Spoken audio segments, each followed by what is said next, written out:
Hey everyone, welcome. In this video, very quickly, I will show you how to verify your account on Fiverr.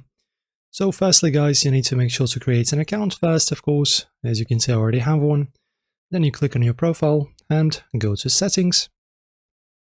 And then navigate to security right over here. And my friends, as you can see, we have two basically verification methods, which is going to be phone. As you can see, I'm not verified, so you can click verify to verify. This is the primary verification button, and you can also add a security question right over here. So as you can see, you can add additional layer of protection. But in general, under phone verification, just press on verify now.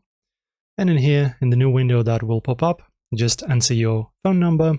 So choose, for example, United States and start inputting your phone number. This is not my number, just a dummy one. And as you can see, you have two options, verify by SMS and call. It doesn't really matter. Both are doing the same thing. Choose which one is more comfortable for you. So that's how it's done, guys. Hopefully you enjoy. Like and subscribe. See you soon.